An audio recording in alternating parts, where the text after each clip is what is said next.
अस्सलाम वालेकुम वरहमतुल्लाह LMT box YouTube channel की जानब से आप सबकी खिदमत में एक नई वीडियो के साथ हाजिर हूँ। बैंक अल अहली यानी कि क्विक पे की जानब से जितने भी उनके कस्टमर्स हैं, उनको एक मैसेज आ रहा है। शायद आपको भी मैसेज आया हो, या फिर अगर नहीं आया तो शायद कुछ दिनों तक आपको भी मैसेज आ सकता है। तो इससे पहले बेहतर है कि आप बाखबर रहें कि ये मैसेज जो आ रहा है इसका क्या मतलब है और इसको हमने कैसे सॉल्व करना है। बहुत से दोस्तों के मुझे मैसेजेस भी आए, तो उनको मैंने इसके बारे में एक्सप्लेन किया था, लेकिन आज मुझे भी इसके बारे में मैसेज आ गया, तो मैंने सोचा एक शॉर्ट सी वीडियो बना के तो आपसे डिटेल शेयर कर दूं, ताकि आपको बाद में किसी किस्म की परेशानी का सामना ना करना पड़े। आपसे एक छोटी सी रिक्वेस्ट है, अभी तक आपने वीडियो को लाइक नहीं किया तो प्लीज लाइक वाले बटन पे क्लिक कर दें और चैनल को सब्सक्राइब करके साथ जो बेल आइकन है उस पर क्लिक करके तो ऑल नोटिफिकेशन ऑन कर लें। इसमें आपका कोई नुकसान नहीं होता, लेकिन हमारी हौसला अफजाई हो जाती है और ज्यादा से ज्यादा आपके 10 सेकंड्स लगते हैं। और नोटिफिकेशन ऑन करने का ये फायदा हो जाता है, कोई भी इंफॉर्मेटिव वीडियो अपलोड करेंगे उसकी नोटिफिकेशन आपको मिलेगी और आप वो वीडियो देख के उससे फायदा उठा सकते हैं। तो सबसे पहले ये कि मैसेज में क्या लिखा हुआ है। मैसेज ये है कि dear Quick Pay customer, your membership has been frozen due to not using it for its purpose.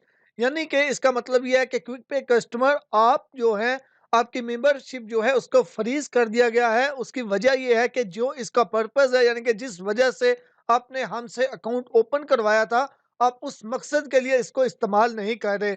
मैंने आपको पहले भी एक बार एक्सप्लेन किया था कि सऊदी अरेबिया में जितने भी बैंक हैं, मैक्सिमम बैंक जितने भी हैं, उनका जो मेन अकाउंट है, हर बैंक का, यानी कि एक मेन अकाउंट करंट अकाउंट है और उसके साथ एक रेमिटेंस अकाउंट होता है। रेमिटेंस अकाउंट का जस्ट इतना मकसद होता है कि आपने सऊदी अरेबिया से अपने कंट्री में उस अकाउंट से पैसे भेजने होते हैं। लोकली इस्तेमाल के लिए उसका मेन मकसद हरगिज नहीं होता। वो एक एक्स्ट्रा बैंक कोई आपको उसका एडवांटेज देता है, बेनिफिट देता है कि आप लोकल भी उसको इस्तेमाल कर लो, वो एक अलग बात है। लेकिन उसका बैंक का मेन मकसद आपका वो अकाउंट ओपन करने का जस्ट इतना होता है कि उसमें पैसे डालो और अपने मुल्क में ट्रांसफर कर दो। अब इसी तरीके से जो क्विक पे है, क्विक पे का जो अकाउंट है वो भी रेमिटेंस अकाउंट होता है। और मैक्सिमम ये अल अहली के बहुत ज्यादा लोगों के पास अकाउंट होते हैं, तो ट्रांसैक्शन, लोकल ट्रांसैक्शन करने में बहुत आसानी होती है। इस वजह से लोग इसका अकाउंट तो ओपन करवा लेते हैं, लेकिन इससे पैसे नहीं भेजते, क्योंकि इनका रेट बहुत ज्यादा कम होता है। तकरीबन सबसे इनका रेट कम होता है। तो इससे इंटरनेशनल ट्रांजैक्शन नहीं करते, जस्ट लोकल जो है वो इस्तेमाल करते रहते हैं। तो इस वजह से आपको ये मैसेज आया। अगर आपको मैसेज आया है ये वाला, तो ऐसी सिचुएशन में दो ही सूरतें हो सकती हैं। पहली ये कि अगर आप चाहते हैं आप इंटरनेशनल ट्रांजैक्शन इससे ना करें, फिर भी आपका अकाउंट बंद ना हो, तो ऐसी सूरत में फिर आपको क्विक पे का अकाउंट बंद करके आपको बैंक अल अहली का अकाउंट ओपन करवाना होगा। तो यहाँ आपके माइंड में एक चीज आएगी, ये भी तो बैंक अल अहली का ही अकाउंट है। जी हाँ, बिल्कुल, ये भी बैंक अल अहली का ही अकाउंट है, लेकिन ये रेमिटेंस अकाउंट है। आपको बैंक अल अहली का करंट अकाउंट ओपन करवाना होगा, जो क्विक पे ब्रांच से नहीं, बल्कि अल अहली एनसीबी की जो ब्रांच होती है, मेन ब्रांच, वहां से ओपन होता है।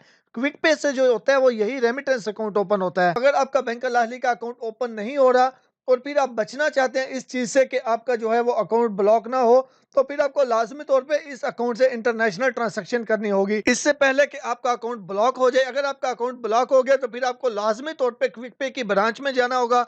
जैसा कि आप सब जानते हैं, अभी रमजान है, बहुत ज्यादा मुश्किलात का सामना करना पड़ सकता है, रश होता है, लाइन में लगना पड़ जाता है, और उसके अलावा कोरोना भी है, तो उस वजह से यानी कि बहुत ही ज्यादा मुश्किलात का सामना करना पड़ सकता है। तो इससे बेहतर है, इन मुश्किलात से बचना चाहते हैं आप, तो आप इंटरनेशनल ट्रांजैक्शन इससे हर 2-3 महीने बाद लाजमी करें। और अगर आपको ये मैसेज आया तो फौरी तौर पे एटीएम की मदद से, मोबाइल बैंकिंग की मदद से, या फिर ब्रांच में जाके, तीनों में से कोई भी ऑप्शन सेलेक्ट करके आप अपने मुल्क में पैसे भेजें। याद रखिएगा, अगर आप एटीएम से या फिर मोबाइल बैंकिंग से सेंड करते हैं तो फिर आप थोड़े भी कर सकते हैं, कोई इशू नहीं है। लेकिन अगर आपको ब्रांच में जाना पड़ गया तो फिर वो आपको बोलेंगे 1000-1500, या फिर यानी कि ज्यादा पैसे भेजो, फिर 100-200 रियाल पे काम नहीं चलेगा।